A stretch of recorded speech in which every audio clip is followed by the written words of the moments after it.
Hi everybody, this is Dr. Joe Borio, this week's Thought Flash.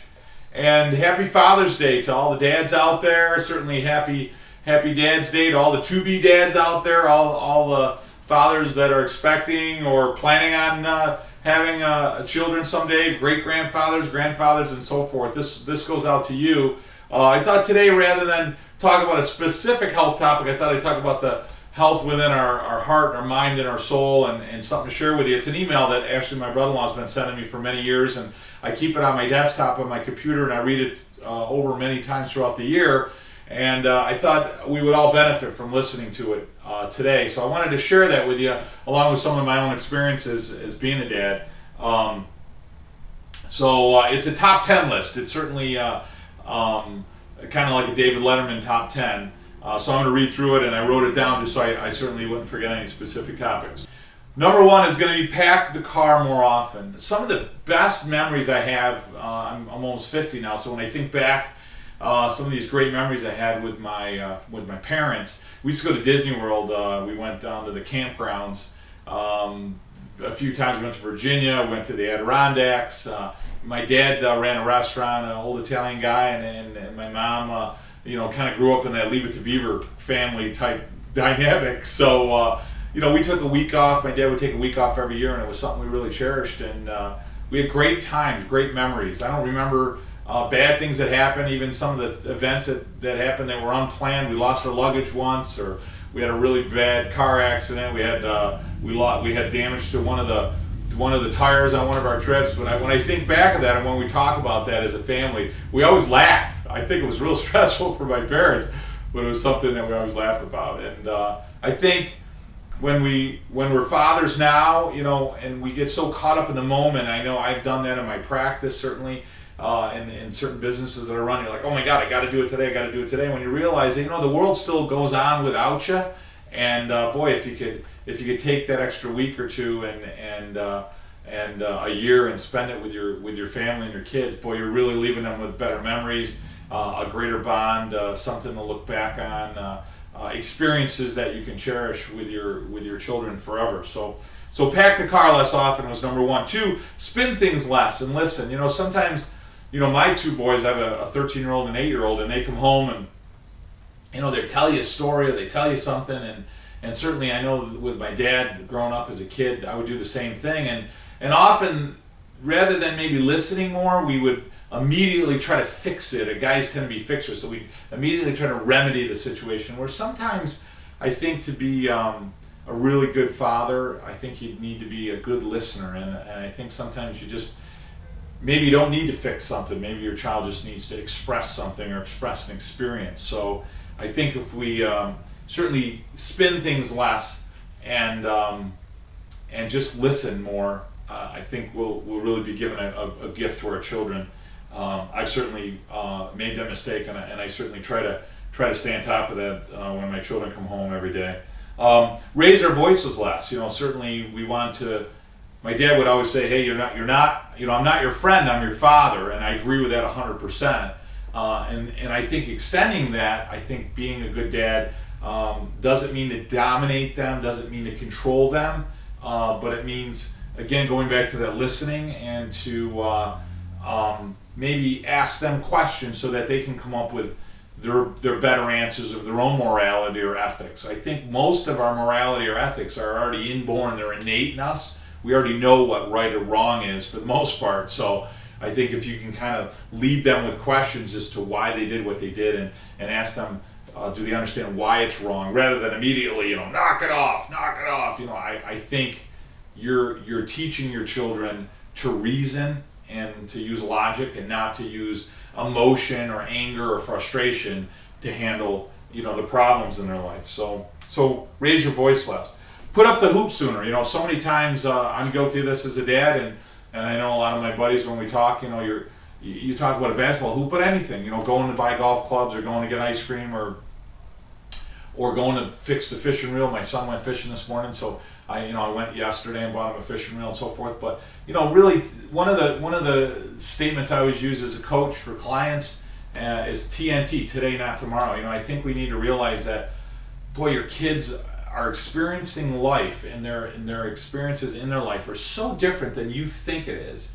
And if you were to do that sooner, it changes their life. It's a place. I have a basketball hoop here, so it's just I see the kids over there play basketball. I put some baseball bases in the backyard, nailed them into the ground, and just something simple or stupid, but boy, the hours of enjoyment they have just doing those things, and if you can go out there and hit the ball around with them and enjoy with them, those are the things they'll remember. They're not going to remember the new bicycle necessarily, but they'll remember the time you spent with them certainly a lot more. Hung around more at bedtime. That's one thing I want to tell you that I made that mistake again too, is wanting to be around your kids right in bedtime, and I do that so much more now, and I'm so much better at that. Is that last 15 minutes of the day where you can do so many of these other things. You don't have to spin things as often. You don't raise your voice. You can make plans for the day after, see what their life is like, where they're headed. Talk about their day. Talk about, laugh and enjoy, and really kind of put together that cliff note, that summation of the day, or what you want to do the next day or in a couple of weeks or whatever. And I'll tell you, that sometimes for me, that's the best time I can spend with my kids, and just give them that last minute hug and a kiss and tell them I love them, and spend that extra time with them is great. One of the lines they use in number 6 is bought more pets, or bought the hamster sooner. But what they were really referring to is remembrance. So many of the things that we do, when you think back, everyone, if you had a pet, you remember your dog Peanuts, or you remember your dog Snoopy, or you remember your dog, Rocky. We have 2 St. Bernards, Rocky and Bella, and my kids, that's what they'll remember. So not just a pet, but gear, fishing gear, or like I said, a bicycle, or a scooter, or a skateboarder. Those little things that you can shape memories around, things that you can shape remembrance around, I think are really important, and something that you can share with them at the same time. I still remember my parents when I had my red bicycle, and they took my training wheels off, and when they bought me that bike, for my birthday, and it was something that still sticks with me. I still remember that. Starting your day, investing with your children 5 minutes. Starting that day for 5 minutes. We get so ruffled about sometimes yelling or getting frustrated because we're trying to get ready for school or get ready for an event. We'll maybe get up a few minutes earlier, and that way you can maybe still need to do some of that, but you can also spend those 5 minutes with your children and talk about the day, and listen to what their expectations are of the day, and listen to them. They're just little gems, and their minds and young adults that you're shaping to be significant contributors of community, and significant contributors of our future, and people that are really going to own families, and if you will, our own communities, or own our country, and by spending those little 5 minutes, it's an investment. It's like putting a little bit in a stock fund every day. I think you grow from it. I mean, some of these things we talk about giving for our children, but sometimes you can be a little selfish, because by doing those extra few minutes every day with your kids, you can almost get selfish, but it actually makes your day better. You feel better, and your day's better when you go to work and spend time with other people, and you can certainly appreciate other children more. So be patient with fantasy. So often our kids will talk about being astronauts or firemen, or catching a huge fish, going fishing, which Vito was talking about last night before I went out, or about a bicycle, or going, oh my gosh, we went to Universal Studios this year, and my God, every night for 15 minutes, we would go on the internet, we go on our iPads, and we would look at Universal Studios and talk about the rides, and talk about the fun things they wanted to do, but they would have these fantasies about what they want to be when they grow up, or what they wanted to do next year, or how the next grade was going to be, or the first kiss, or what have you, and just to sit back and listen to them. We haven't ruined them yet, at that age. They're not so much thinking in a box. Anything's possible, and it's great to listen to them express the world through their eyes, through their perspective, and like I said, it's selfish too, because you start to sense the magic of day to day. We get so stuck in the day to day mundane of life, and you get to hear it through their eyes, and all of a sudden life becomes fun. B.J. Palmer, one of my favorite authors in chiropractic, talks about that. don't take yourself so damn seriously. And I think as adults we start to take ourselves so seriously, or take moments of time so seriously. And when you listen to kids, you realize, you know, it's easy not to take it so seriously. So, which I love. Hug and kiss your kids more. I'll tell you, I grew up in an Italian family, so fortunately for me, it wasn't a challenge. You know, my mom and dad still give me a kiss and a hug, and hold my hand, or put their hand on my shoulder, or you know, an embrace frequently. And I definitely kiss and hug my kids. I can't wait to touch them all the time. And I'll tell you that really, we're, as human beings, we really we work well with hugs and kisses. I mean, if you go up to somebody and you give them a hug, it changes their entire physiology. It shows to lower cancer risk. It shows to lower heart attacks if you get 7 hugs a day. So imagine if you do that to your children. One great way to make your kids healthier is to hug them and kiss them. And good news, you get healthier as a result. So really, really great. And number 10, been alone with each child individually more often. That's another thing I noticed, is that often I would take my kids, you know, myself with my two boys around and gone fishing or done things. And I think that's great, and I think it's important. And certainly as a family, I think that's important too. But I also noticed that I think it's really important, and I got that from this when I read this 10 years ago when I started reading it, how important it is to actually take one of your children away and spend individual time with them, whether, like I said, it's fishing or kicking the soccer ball around or playing baseball.